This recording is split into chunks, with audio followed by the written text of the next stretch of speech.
Making a single crown is a great beginner project when first learning how to use Exocad to design dental restorations. Thanks for joining me on episode one of my lunch break. Hope you're all having a great day. So, this is Dental DB, the case management software for Exocad.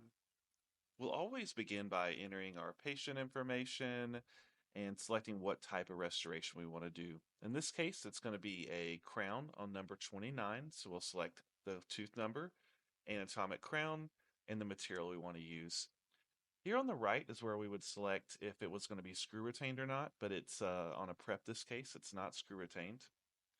The next step is going to be to call out the adjacent teeth. It's not just our antagonist teeth we need to call out here. We'll hit save and then design. When Exocad opens, it's first going to ask you to import your jaw scans. It's always important to look in the top left and see what it wants you to import. So there we did our lower jaw and then our upper jaw.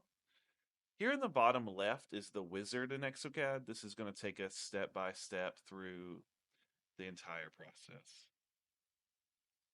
We'll begin by first defining our margin. So here using the detect feature, we can click a couple points usually on a nice clear margin like this, and Exocad will go ahead and mark that margin for us.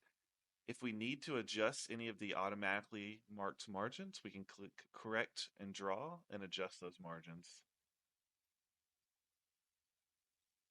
Here at the crown bottom step is when we'll define like our cement gap and the angle of our emergence. There's no like magic numbers I can give you for this. You may need to try cement gaps at a couple different sizes to see what works best for your mill and your printer. So you can see Exocad's already generated a tooth force here, but it is not yet adapted to that margin. We'll do that at a later step. So here we can use left click, control to rotate or shift the scale, or even come down here and select a new tooth library. After clicking next, you'll see how it automatically adapted to that emergence profile we decided just a second ago.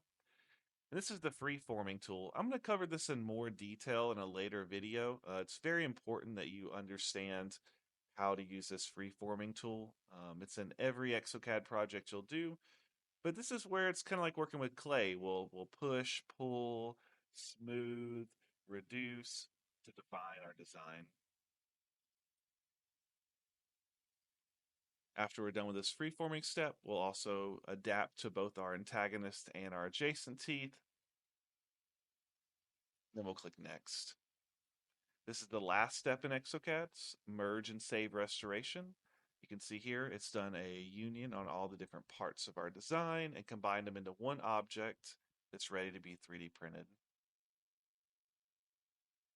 After you finish your project, you'll just close it out, go back to Dental DB and click on the Open and Explore button. There you'll find the STL file that you can send to your 3D printer to manufacture this crown.